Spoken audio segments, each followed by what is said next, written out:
سامعین آداب، بھولے بسرے چند فسانے کی نئی قسط کے ساتھ میں ہوں احتشام شاہد۔ آج کہانی جرمنی کے لوبیک شہر کے ایک کاروباری خاندان کی جو 3 نسلوں میں کامیابی کی بلندیوں سے مکمل زوال تک پہنچ جاتا ہے۔ ٹامس مان کی لکھی ہوئی یہ novel Buddenbrooks the decline of a family یعنی ایک کنبے کا زوال 1901 میں لکھی گئی۔ 700 صفحات کی یہ ناول ٹامس مان نے محض 25 سال کی عمر میں پوری کی اور اس کے لیے انہیں سن 1929 میں نوبل پرائز بھی ملا۔ ناول کے بہت سارے دلچسپ پہلوؤں میں ایک یہ کہ اس کے حالات اور کردار خود ٹامس مان کی زندگی سے میل کھاتے ہیں، یہاں تک کہ اس خاندان کی شاندار حویلی جہاں سے کہانی کی شروعات ہوتی ہے وہ واقعی ٹامس مان کا گھر ہوا کرتا تھا اور آج بھی لوبیک شہر میں موجود ہے۔ بڈن بروکس خاندان کے کاروبار کا بانی یوہان بڈن بروکس اناج کی تجارت کرتا ہے، جس کی وجہ سے وہ سب خوشحال نظر آتے ہیں۔ یوہان اکثر شہر کے مشہور ہستیوں کے ساتھ پارٹیاں کرتے ہیں۔ ایسے ہی ایک جشن کے دوران یوہان کو ان کے بیٹے گوٹھولڈ کی لکھی ہوئی ایک چٹھی ملتی ہے۔ گوٹھولڈ اس خط کے ذریعے خاندانی جائیداد میں اپنا حصہ طلب کرتے ہیں، جس کی وجہ سے یوہان کافی ناراض ہوتے ہیں۔ یوہان اپنے بیٹے گوٹھولڈ کی زندگی کے فیصلوں سے خاصے نا امید بھی ہیں اور اس خط کے بعد دونوں کے درمیان کی کشیدگی اور بڑھ جاتی ہے۔ گویا خاندان کے زوال کی پہلی وجہ 2 نسلوں کے بیچ نا اتفاقی بنتی ہے۔ یوہان کا ایک اور بیٹا یوہان جونیئر کاروبار میں تھوڑی مدد کرتا ہے، مگر اس کا اصل جانشین ٹامس بڈن بروک بنتا ہے جو اور بھائیوں کے مقابلے زیادہ تجارتی صلاحیت رکھتا ہے۔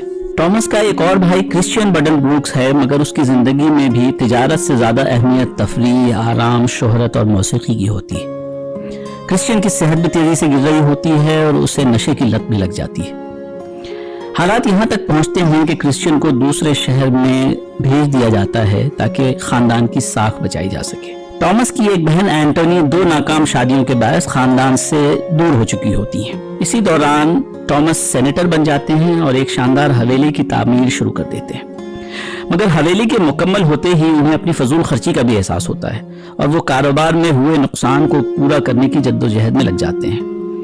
گویا اس نسل میں غلط فیصلے خاندان کی مشکلوں کو اور بڑھا دیتے ہیں۔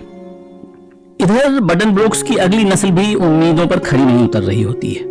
ٹامس کا بیٹا ہینو بڈن بروکس بچپن سے ہی ذہنی اور جسمانی طور پر کمزور ہے، جس کی وجہ سے ٹامس کافی مایوس رہنے لگتا ہے۔ آخرکار ایک دن ٹامس اپنے ڈینٹسٹ کے پاس سے واپس لوٹتا ہے، پھر غش کھا کر گر جاتا ہے اور دم توڑ دیتا ہے۔ کاروبار کرسچین کے ہاتھوں میں آ جاتا ہے، مگر وہ بھی ایک عجیب و غریب بیماری کے باعث پاگل خانے پہنچ جاتا ہے۔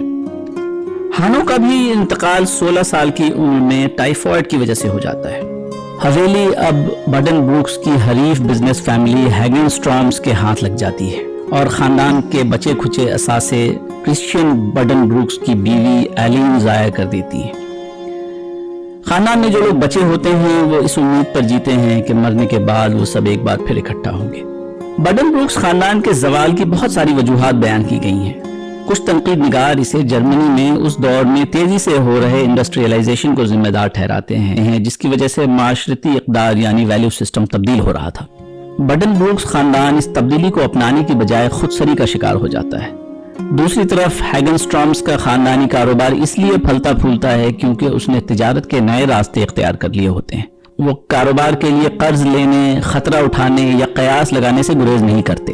اس ناول کے نتیجے میں بڈن بروکس سنڈروم بھی منظر عام پر آیا، جس کے مطابق ایک نسل خاندان کے کاروبار کو بناتی ہے، دوسری آگے بڑھاتی ہے اور تیسری برباد کر دیتی ہے۔ لیکن بڈن بروکس خاندان کے زوال کی ایک اور وجہ بظاہر معمولی لیکن اہم نظر آتی ہے۔ خوشحالی کے دنوں میں اس کنبے کا ایک اصول ہوا کرتا تھا، وہ یہ کہ کاروبار وہ دن کے اسی حصے تک کریں گے تاکہ شام کو پورا خاندان اکٹھا ایک ٹیبل پر بیٹھ کر کھانا کھا سکے۔ جب تک وہ اس اصول پر قائم رہے تب تک سب ٹھیک چلتا رہا، مگر جیسے جیسے نئی نسلوں نے اس اصول سے سمجھوتا کرنا شروع کر دیا ویسے ویسے اس خاندان کا شیرازہ بھی بکھرتا رہا۔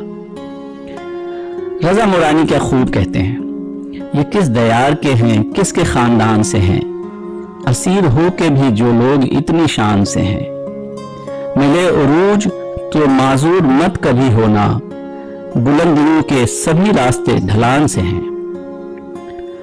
اس پیشکش کے اختتام پر ایک سوال، آپ بڈن بروکس خاندان کے زوال کے لیے کس انسان یا شے کو ذمہ دار سمجھتے ہیں؟